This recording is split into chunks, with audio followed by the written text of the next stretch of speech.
আমাদের 4 ভাই বোনের জন্মের পর আমার 2 ভাইয়ের জন্ম হলো।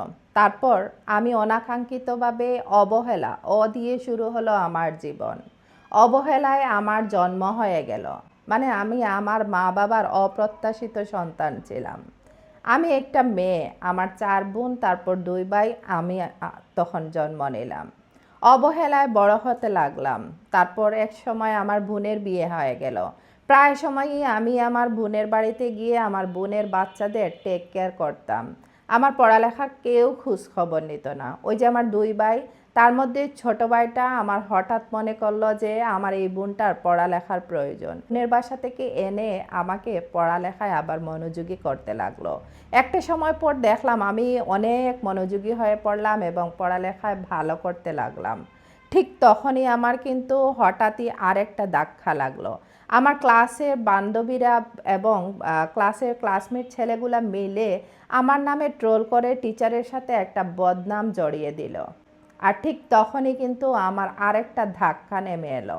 আমি তখন ক্লাস এইটের টিনেজার একটা মেয়ে। তখনকার সময় 90 দশকের একটা মেয়ের জীবনে তখন নেমে আসলো পড়ালেখার ঝড়।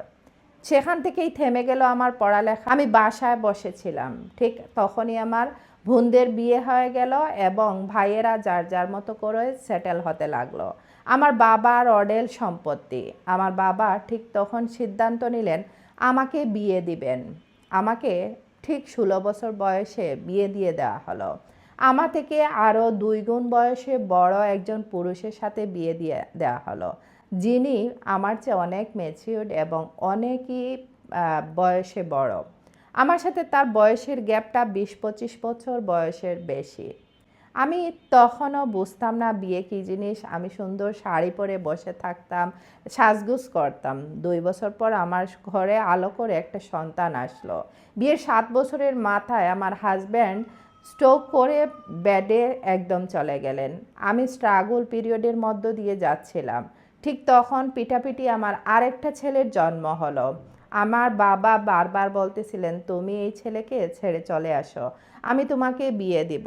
কিন্তু আমি সিদ্ধান্ত নিলাম আমি এই ছেলেকে ছাড়বো না। এই পুরুষকে ছেড়ে আমি কোথায় যাব? আমার 2টা ছেলে নিয়ে আমি কখনো যাব না।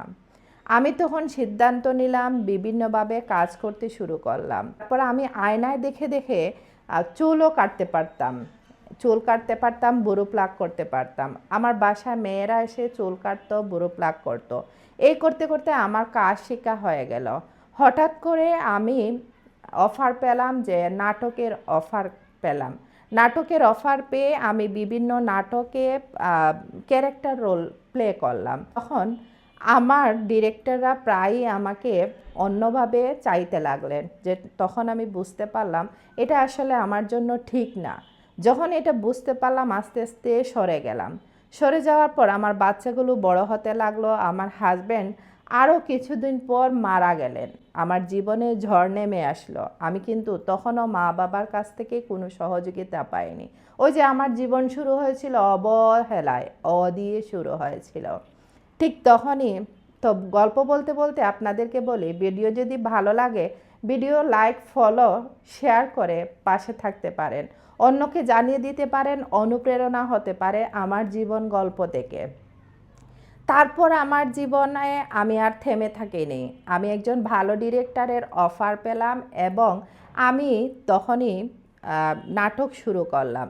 ইন দ্য মিন টাইম আমার ছেলেগুলো ভালো পড়ালেখা করতেছিল। ছেলেরা ভালো পড়ালেখা করে বড় ছেলেটা আমার ঢাকা মেডিকেলে চান্স পেয়ে গেল এবং ছোট ছেলে বুয়েটের ইঞ্জিনিয়ারিং পড়তেছিল।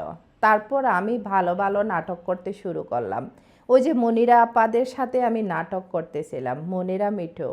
আচ্ছা যাই হোক, আমি নাটকে ভালো পারফরমেন্স করতেছিলাম। তারপর আমি আর থেমে থাকিনি।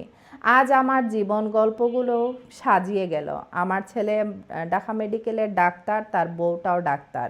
আর এদিকে বুয়েটের ছেলেটা তার বান্ধবীকে বিয়ে করে সে আমেরিকা চলে গেল। আর আমি এখানে আমার ডাক্তার ছেলেটার সাথে থাকতে লাগলাম। তারপর আমাদের জীবন সুন্দর হতে লাগলো। আর এদিকে ওই যে আমার হাজব্যান্ড চলে গেল অপারে, সে তো আর কিছুই দেখে যেতে পারলো না। আমার ছেলেরা আমাকে এখন এত কেয়ার করে, এত ভালোবাসে এবং আমার বৌমারা আমাকে এত ভালোবাসে, তাদের সাথে আমার এত ভালো সম্পর্ক। নাটকে যখন অন্য মেয়েরা আমাকে যখন মা বলে ডাকে, তখন আমার বৌমারা খুব জেলাস ফিল হয় যে তিনি তো আমাদেরই মা। মানে বুঝতে পারছেন তারা এখন আমাকে কতটুকু ভালোবাসে। মানুষের জীবন কখন কোথায় নিয়ে যায় কেউ জানে না। আমার ভালোবাসার এই গল্পগুলো আপনাদের সাথে শেয়ার করতে পেরে ভালো লাগলো। ভিডিওটি আমি আরজে কিবরিয়ার প্রোগ্রাম থেকে দেখে নেয়া ভিডিওটি। যদি কারো কাছে অনুপ্রেরণা মনে হয় তাহলে ভিডিওটি শেয়ার করতে পারেন। এখান থেকে একটা মেসেজ হলো, দ্বিতীয় বিয়েটাই কিন্তু কারো জীবনে কাল হতে পারে। এই আপুটা গল্প যখন বলছিল তখন বলল আমি দ্বিতীয় বিয়ে করতে পারতাম, কিন্তু দ্বিতীয় বিয়ে কেন করিনি। দ্বিতীয় বিয়েটা কখনোই কারো জীবনের সমাধান নয়। দ্বিতীয় বিয়ে যখনই করবেন ওই পুরুষটা আপনার ছেলে মেয়েদেরকে মানতে পারবে না এবং আপনিও তার ছেলে মেয়েদেরকে মানতে পারবেন না, তখনই বাঁধবে সংসারে অশান্তি। তাই দ্বিতীয় বিয়ে না করার জন্য আপুটারই পরামর্শ ছিল। উনি একজন অভিনেত্রী, উনি বাংলাদেশ টেলিভিশনে নাটক করেন এবং মুনিরা মিঠুদের সাথে নাটকের একজন নায়িকা। তো যার গল্প থেকে আমার এই শিক্ষা, দ্বিতীয় বিয়েটাই যেন কারো জীবনে না আসুক। আপনি আপনার বাচ্চাদেরকে নিয়েই সময় কাটান। যদি কোনো কিছু করতে না পারেন হাতের কাজ করেন। ডিভোর্স নিয়ে বসে থেকে কিংবা হাজব্যান্ড মারা গেছে তার মানে এই নয় যে আপনাকে দ্বিতীয় বিয়ে করতে হবে। হ্যাঁ, এই ভিডিওতে আপু আরেকটা বললেন যে ছেলেদের, পুরুষের ক্ষেত্রে কিন্তু দ্বিতীয় বিয়ে করাটা জরুরি, যেহেতু পুরুষের জীবন চলতে গেলে সংসার এবং বাহিরের জীবন সব কিছু মিলিয়ে পুরুষকে বিয়ে করতে হয়, কিন্তু একজন নারীকে বিয়ে না করেও চলতে পারা যায়। তো ভালো লাগলে পেজটি ফলো করে দিবেন, শেয়ার করে অন্যকে জানিয়ে দিবেন। আর আজ এই পর্যন্ত, পরবর্তী ভিডিও দেখার অনুরোধ রেখে এখানেই শেষ করলাম। আল্লাহ হাফিজ।